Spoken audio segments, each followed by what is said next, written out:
Hello there, I'm Musty Hobbit, and there's nothing that a Hobbit loves more than another helping of second breakfast, so welcome back, or welcome to the channel.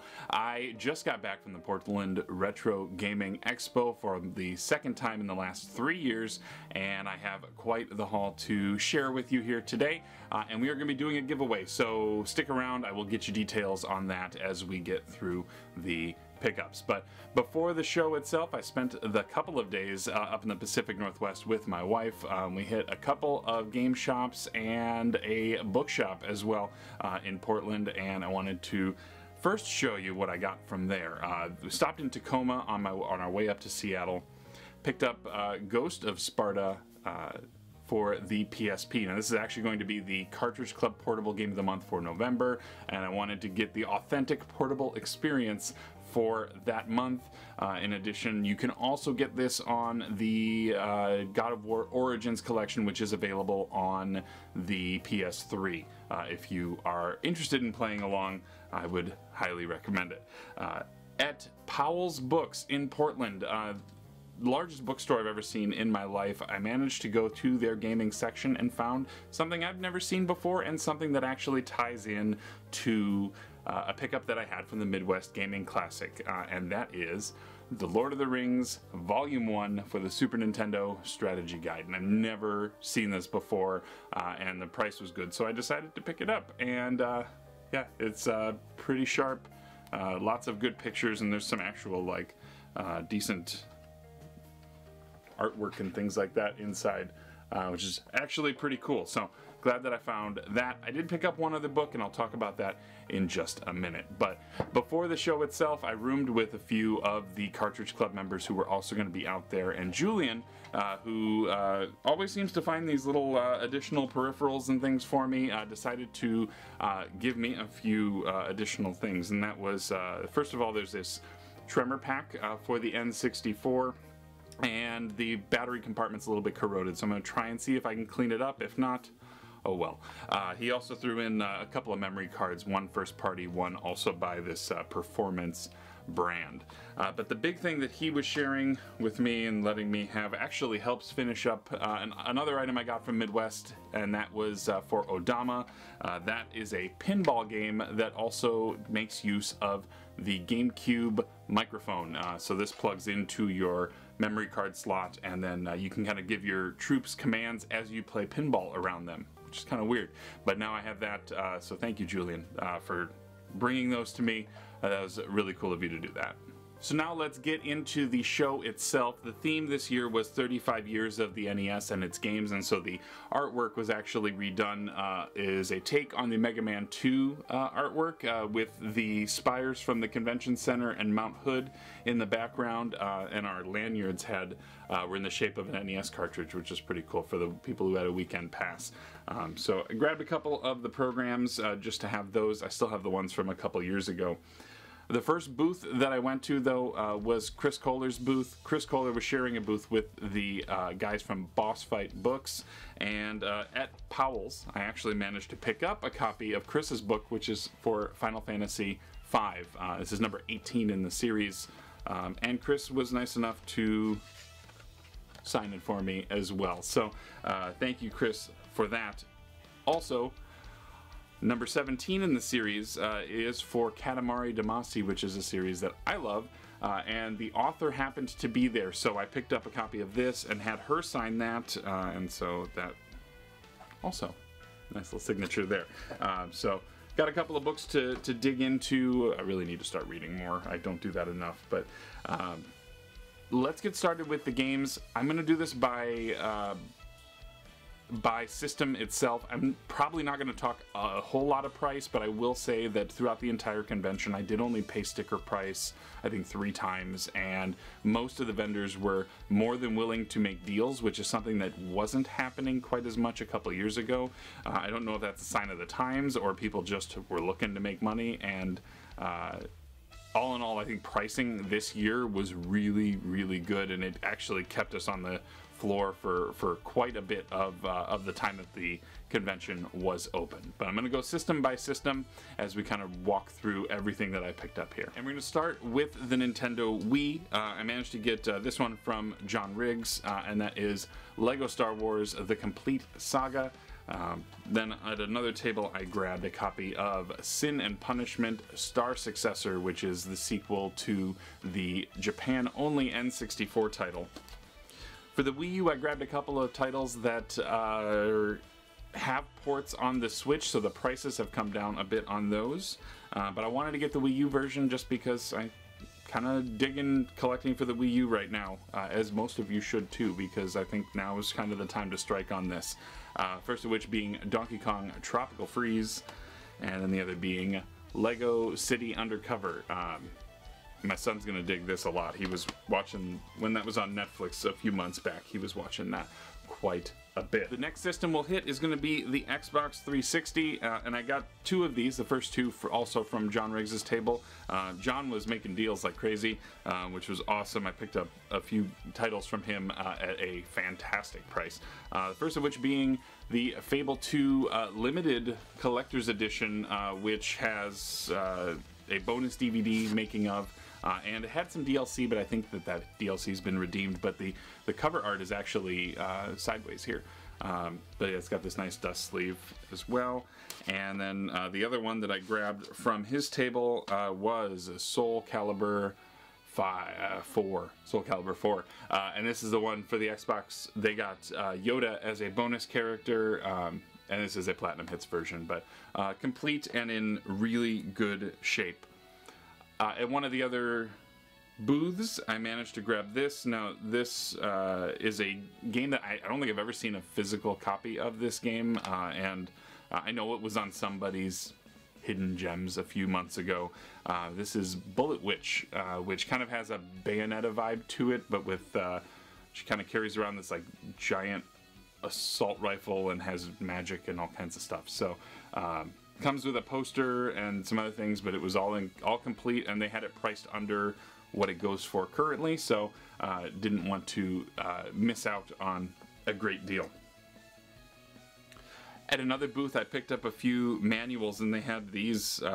These were 4 for $1, and when I rifled through what they had, I picked out a few good ones. All games that I really like, and each for a different system. So I have for the NES, the manual for Blades of Steel. For Sega CD, the manual for Sewer Shark.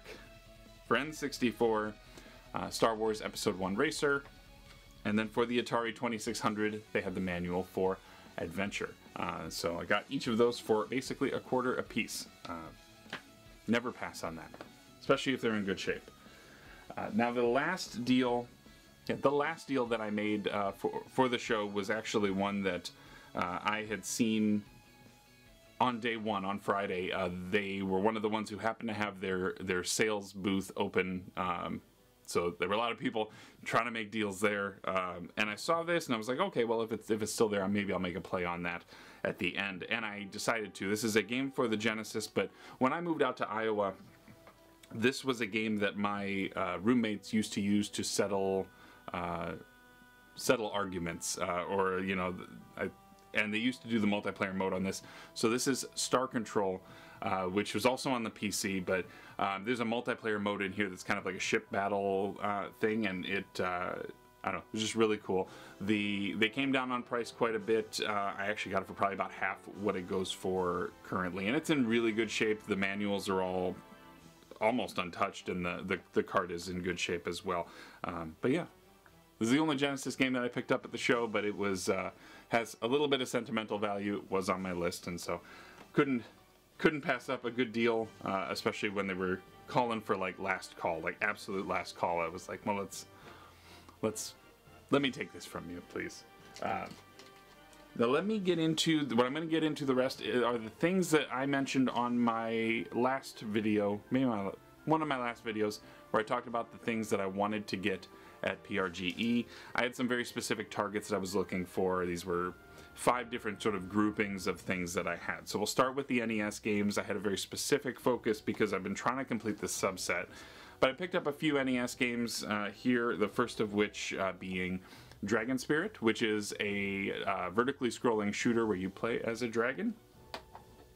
And I picked up the first Squaresoft game on the NES, at least in the States, and that is King's Knight, which also kind of plays like a vertical shooter, although you're walking. But I also got Clash at Demon Head. This one I picked up because it had both the a dust cover and the manual in there, and they had it priced under what just the cart goes for. And so this is Kabuki Quantum Fighter, and again in very nice shape there. 2 more on the NES. Only one LJN game that I grabbed, and that is Nightmare on Elm Street, which happens to be, I think, the most expensive of the LJN games, and they cut me a really good deal. This one table, which we'll call the honey hole, was aggressively priced, and at least there were like 5 or 6 guys there, and one of them was willing to make deals from moment one, which was just awesome. I know we kept going back. A number of the things, especially ones that have these sort of yellow stickers, were all from that one table, and they were movers, and we certainly reaped the benefits. The last NES game that I grabbed is the last of the Milton Bradley titles that I was looking for, and that is Digger T-Rock, which means subset complete. I have finished. I have all the Milton Bradley titles now. So now I have to decide what to do with my NES going forward, and whether I look at another developer or maybe another style of game. We'll kind of figure that out as we go. So the next grouping is going to be Xbox titles, original Xbox. I had a few that I was targeting, but I picked up a few others on top of that. Now I did realize after getting home that I have a copy of Fable: The Lost Chapters already, Platinum Hits as well. So this is a double for me, but it's I got it at the lowest price that you could probably get it. It's okay, it happens. Next up then is a copy of The Warriors, which is from Rockstar. The guy sold this out of his personal collection, and he threw a price at me that was like 2/3 of what it goes for, so I was like, okay, sure, why not? Then I got Toe Jam and Earl 3. I don't have the original 2, but I don't know what people think of this one. This one's got a few stickers and pawn shop stuff on it, so oh well, we'll probably do a case swap. We can deal with that. The next one is, and I think I heard this on Retro Fandango at one point. Kevin was talking about this game.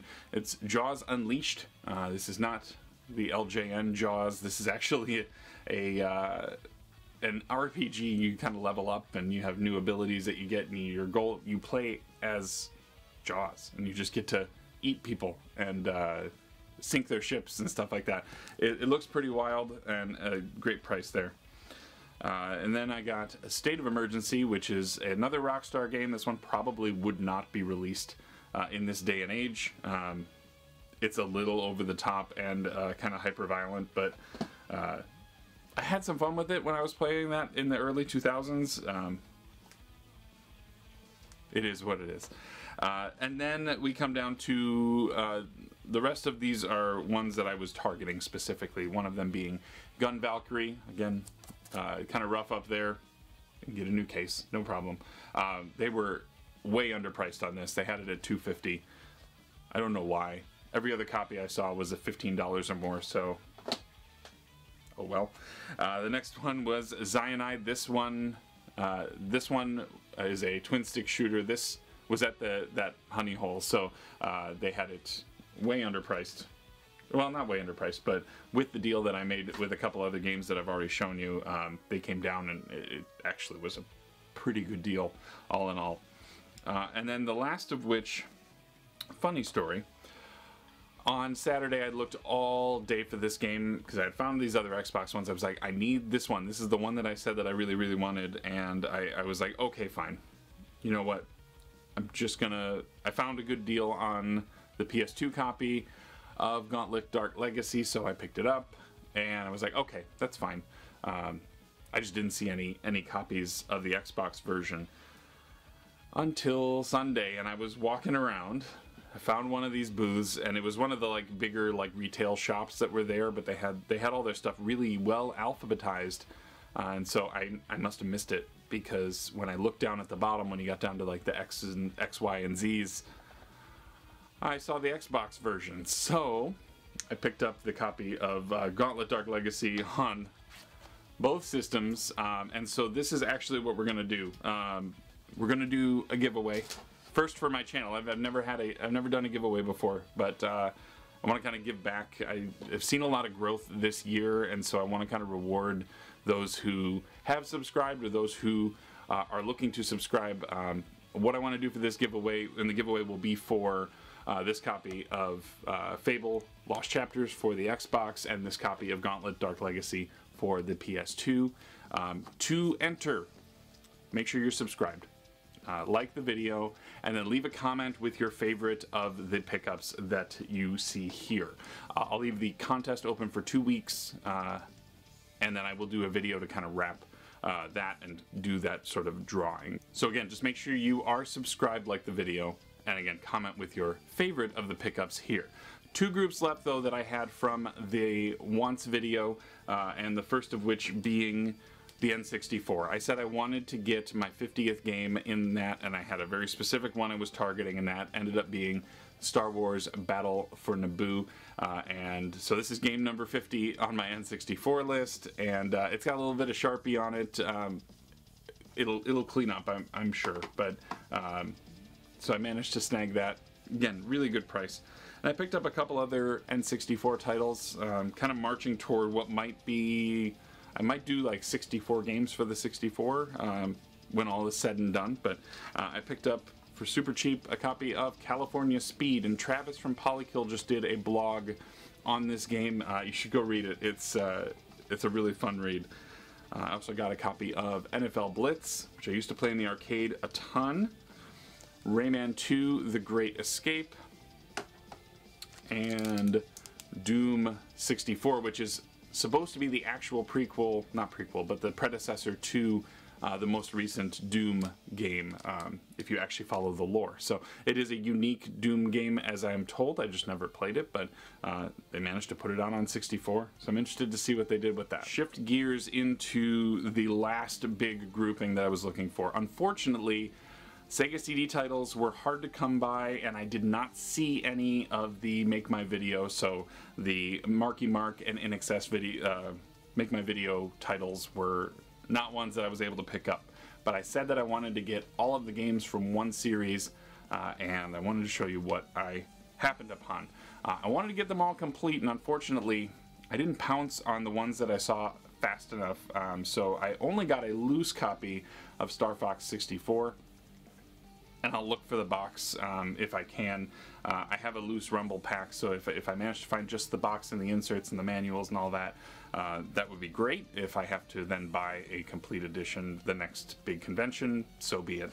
I can deal with that. But I realized in that video I mentioned the console Star Foxes, and I did not mention the one for the DS, Star Fox Command. So I picked that up to make this set truly complete. And then for the GameCube, I picked up both Star Fox Assault and Star Fox Adventures, and this one was by Rare as well. This is, I think, the last Rare game that was ever made for Nintendo was this, I think. And then I happened to come across the Nintendo Power Strategy Guide for Star Fox Adventures as well. And then I realized one other thing.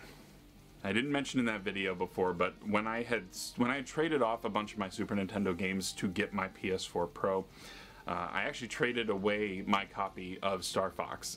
And the one that I was able to play was on my Super Nintendo Classic. So this is the one game that I paid ticket price, and then I also may have paid up a little bit, but the condition on this is really good.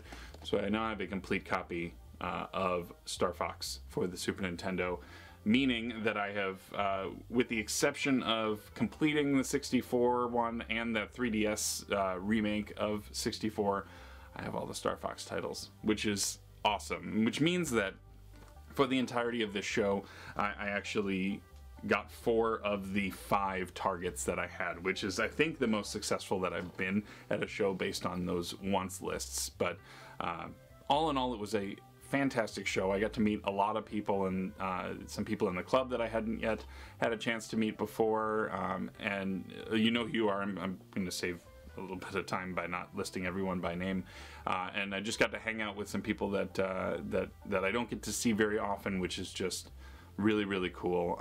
Said hi to some people who in our community are somewhat celebrities. I will say I got to meet Aaron from Retro Liberty, which was awesome. So I had an absolute blast. I am looking forward to next year and going back again, because the show and just being in Portland's just awesome.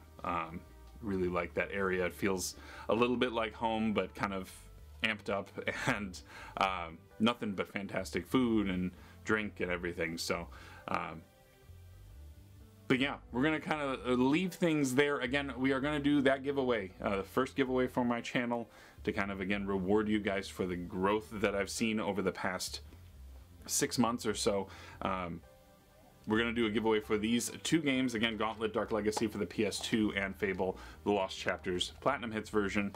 Both are complete. I'm going to leave you there. I don't know that I have a whole lot more to say, but thank you for coming by and taking some time out of your day to check out these pickups that I'm so willing to share with you guys.